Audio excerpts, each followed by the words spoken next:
2024 is going to be the year of the AI agent. AI agents that will autonomously be able to do various tasks, including using tools, surfing the web, playing games, a certain embodied task. We'll take a look at that in a second. They will get better at planning, storing things to memory, self-reflection, etc. Tencent is talking about WEBVOYAGER, building an end-to-end web agent with large multimodal models. You tell it what to do and it goes and does it for you. Shopping, travel, research, firing off an email. You say the word and it will do it. Some people are already building an agent board and evaluation board for multi-turn LLM agents. Several people are working on multimodal models designed specifically for digital agents. Dr. Jim Fan from NVIDIA is proposing this idea of a foundation agent, a sort of one agent to rule them all, if you will, combining all the things like Eureka, training robots in simulation to do various complex tasks, things like Voyager, this LM-powered agent that was embodied in Minecraft that learned to complete various tasks and progress in the game,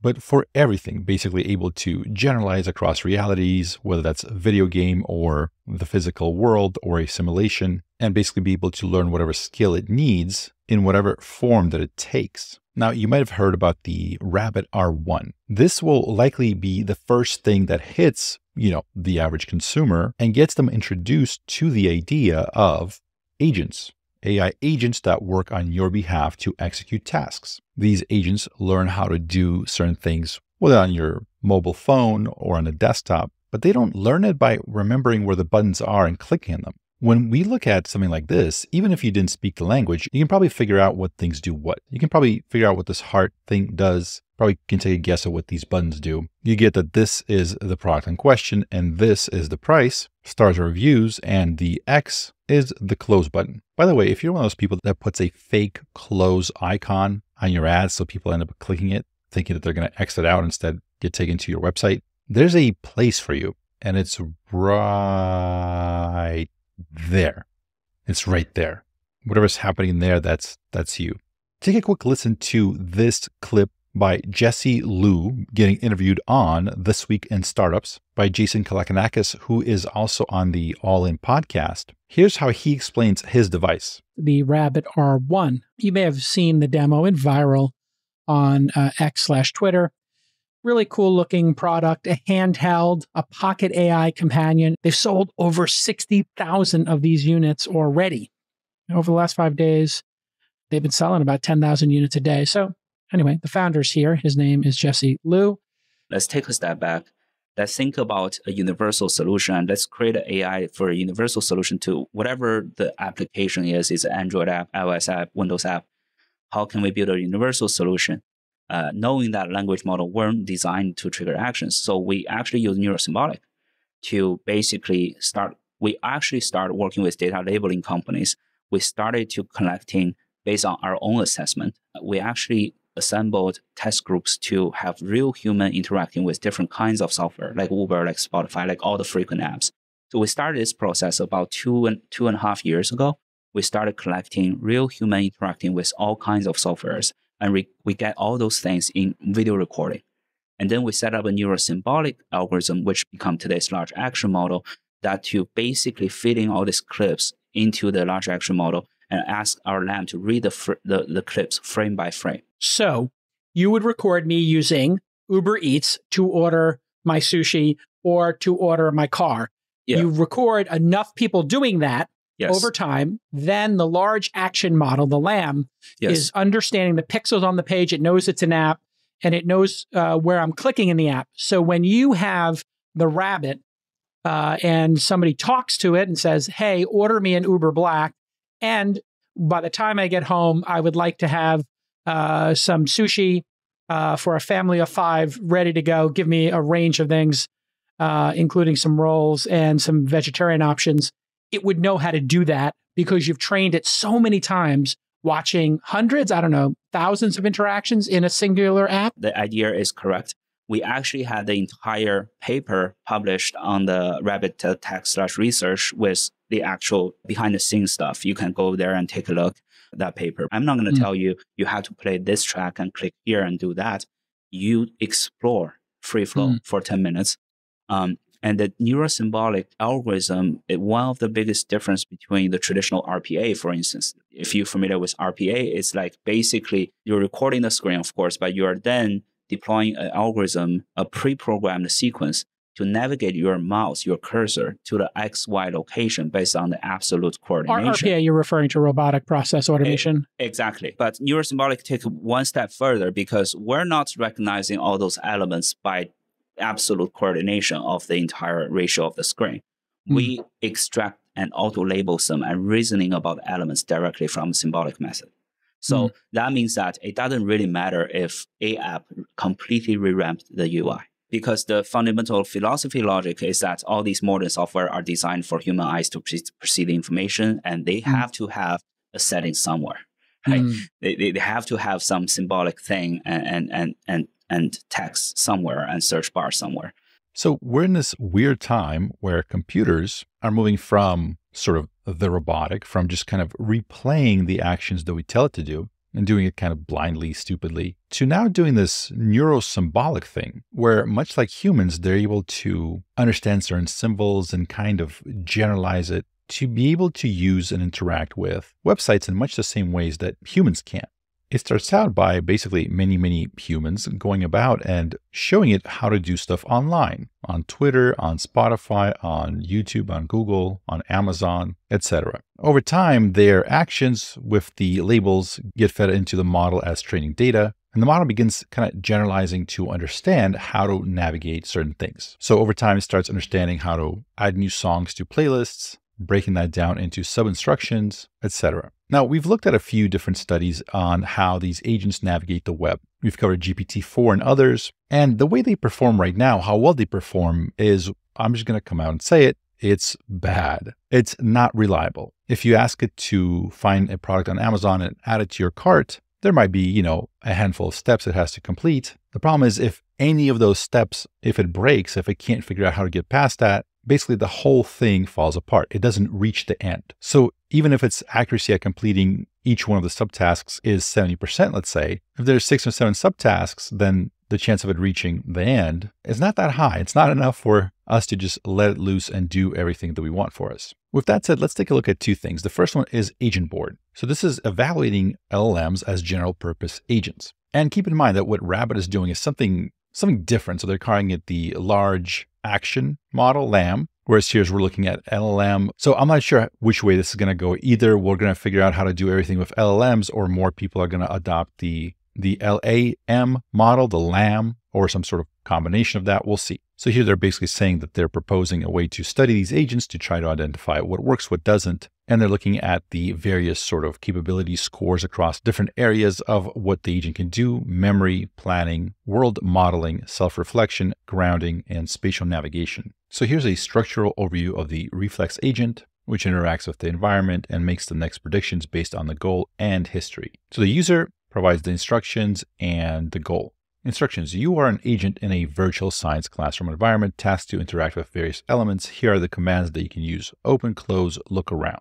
And the goal is you should perform actions to accomplish the goal: boil some water. So we're creating this agent and we're giving it the goal. We're feeding that into it. And the memory is the various things that it knows already. So this room is called the workshop. In it, you see the agent, a table, door to the hallway, right? And then the action is the output that the agent says to do. So for example, he might say, pick up mug from the cupboard. That action changes the state of the environment, right? And this observation, you move the mug to the inventory. That's the environment kind of giving it feedback to the agent through observations. And the memory is the collection of all the past observations, right? So in previously he said, we're going to go to the kitchen. The observation is you move to the kitchen. Action, open cupboard. An observation, the cupboard is open. There's a mug, a thermometer, and a cloth. There was this really interesting paper a while back, a few months back, called Hoodwinked: Deception and Cooperation in a Text-Based Game for Language Models. It did something very similar to this in that, you had several agents all locked in the same environment, in the same house, and had a few rooms. I think it had like the bedroom, the kitchen, and the hallway, and one other room, I think. And 3 of them were given a task to find the key that was hidden in one of the rooms to get out of the house. And the final agent was given the goal to just kill all of them. If you've played the game Among Us, this was kind of like that. You're trying to corner one of your victims, take them out, and then lie your way out of it. And in Hoodwinked, in this study, they were trying to answer a simple question. As the models get more and more advanced, as it goes from GPT-3 to GPT 3.5 to GPT-4, do they become more effective killers? As the models improve, do they get better at killing and getting away with it? And you'll never guess what the answer is. Well, you might.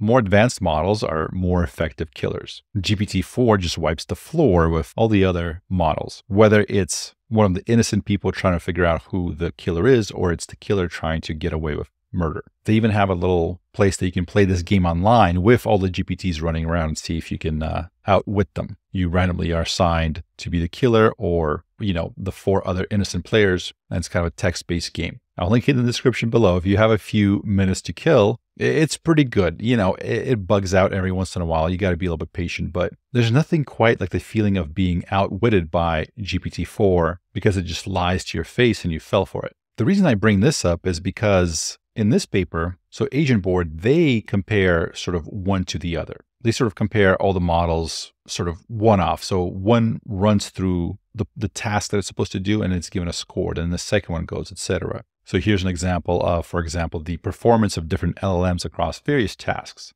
right? So you have GPT-4 here, how well it does it, embodied AI, games, web, tools, and sort of the average performance across the board. So as you can see here, GPT-4 is the best by a lot with Claude 2, I'd say a close second, although I think it would be more accurate to say that there's GPT-4 and then everything else. Nothing really comes too close. Like this is GPT-4, and then here's everybody else. There's like this gap over here. There's this gap over here between abilities. But another very interesting thing to run would be something like this, where you pit them all against each other, where they have to win. As much as I like this Hoodwinked experiment, the problem was GPT-4 was so much stronger than anything else. They used GPT 3.5 and different versions of GPT-3. But again, this was great and these not so much. I would love to see this GPT-4 pitted against, Gemini Ultra, something like Mixtral, whatever the other top models are, put them together in a room and have them compete. So in AGENTBOARD, here's the different environments in which they tested their agents.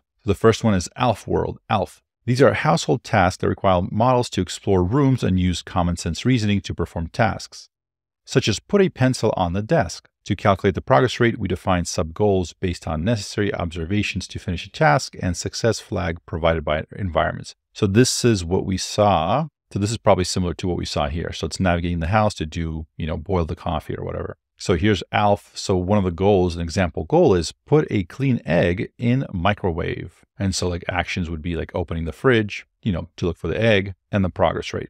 Next, we have Science World, SW. This is a complex, interactive text environment that poses a significant challenge to agents' scientific common sense. So they go through 8 distinct functional rooms and utilize the tools to complete tasks such as measure the melting point of orange juice. So this is different from ALF World because in ALF World, they kind of have to create their own subtasks. Here in Science World, they already provide these sub-goals, but the challenge is in completing those sub-goals. So here's SW. So for example, the goal is your task is to boil apple juice until it reaches a gaseous state. So you got to use the thermometer to cook the apple juice in the metal pot until it's at the correct temperature. Next, we have Baby AI, BA. So this is an interactive environment where agents navigate and manipulate objects in a 20 by 20 grid space. They can only see objects within a limited sight, can't perceive objects in remote rooms. So here's BA. So for example, the goal might be to pick up the box. So they navigate through this little maze and try to complete the task. Then we have game environments. So Jericho, collection of text-based environments where the agents perform adventures in fictional worlds. These require strong world modeling ability. These games are quite long, which is not suitable for LLM agents with fixed context lengths. So for example, Jericho, get out of the house, that's the goal, then escape the city without getting caught via driving. The agent decides that the first action to take is take a shower. Makes sense to me. PDDL is short for Planning Domain Definition Language. Strategic games with PDDL symbolic language. So there's Gripper, Barman, Blocks World, Tire World. So PDDL is used with AI to create certain problems, to describe certain problems and environments. So basically very similar to, I mean, this would be, I guess, a simplified version of it. So it's saying this is where you are, here's the commands you can use, here's the goal, etc. Then we have our web-based environments, web shop. So this is a simulation environment for e-commerce experiences, over 1 million actual products on the website. So the agent can search, use the search bar, or click on elements, and they're supposed to purchase a product matching the instructions. So this is similar to a paper we saw where GPT-4 was instructed to go and try to purchase things on Amazon. And while it did, well, it wasn't able to do it reliably. So it's not like it's ready to do that right now out of the box. Then we have Web Arena. So it's a web environment with 4 applications: online shopping, discussion forums, collaborative development, and business content management. Then we have our tool environments, tool query. So here they're basically querying information about weather, movie, and computer science academia. Then we have tool operation, and there's the to-do environment and the sheet environment. So basically you have a to-do app and something like Google Sheets or Excel. This is basically like most of my life. And here are the winners like we talked about earlier. So as you can see here, GPT-4 is the clear winner.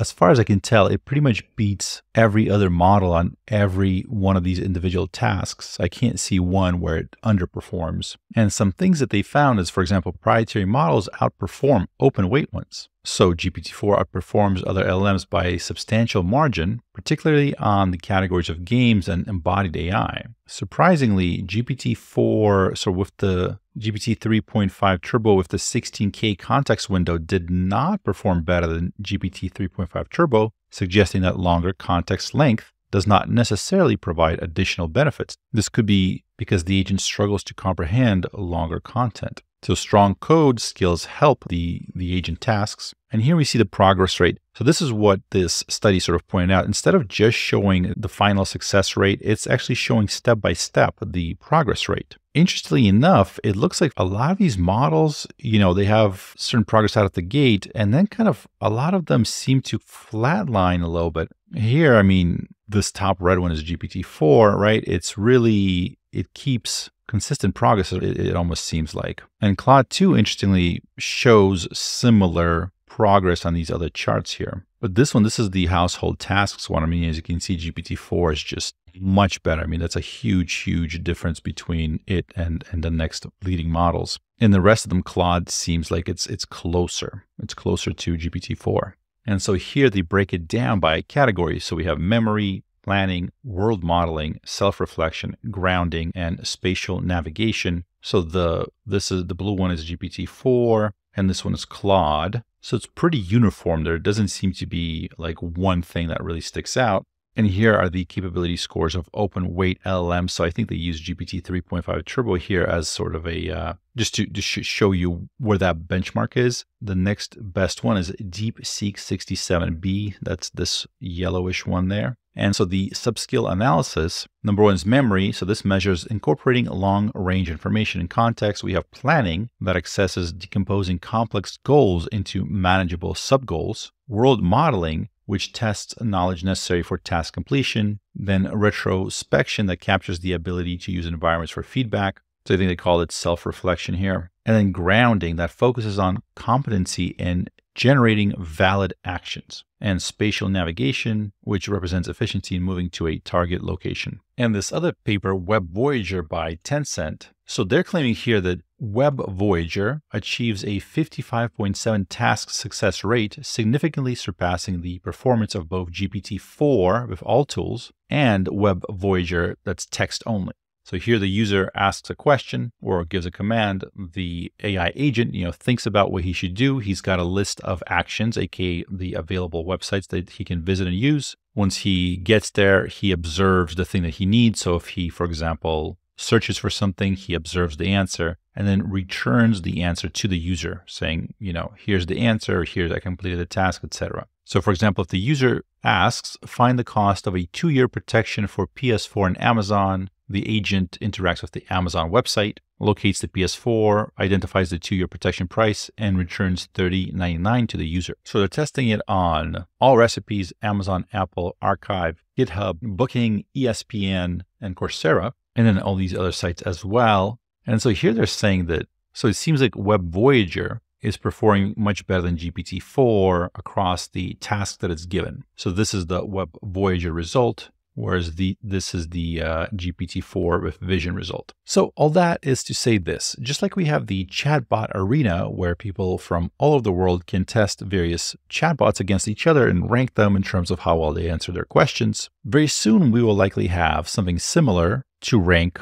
how well these LLMs or LAMs, large action models, how these different agents are able to navigate various environments, whether that's games, online shopping, Excel spreadsheets, etc. There's a lot of different frameworks proposed. AGENTBOARD isn't the only paper. There are numerous other ones that have their own sort of ways of measuring it. But eventually we're going to have something like this. We're going to have some clear winners and then people that are trying to catch up, etc. And the competition is heating up. More people all over the world are trying to build better versions of these. And this, for me, is a really exciting thing to think about because so much of what we do nowadays is online, is us interacting with computers. You can sit in front of a computer and make money. You can do actual work. Some people work, fully remotely as writers or graphic design people or research assistants or whatever, customer support, coding, etc. Once these agents are able to carry out simple commands like go here, research this, give me this information, purchase something on Amazon, whatever, the next step is having them be autonomous.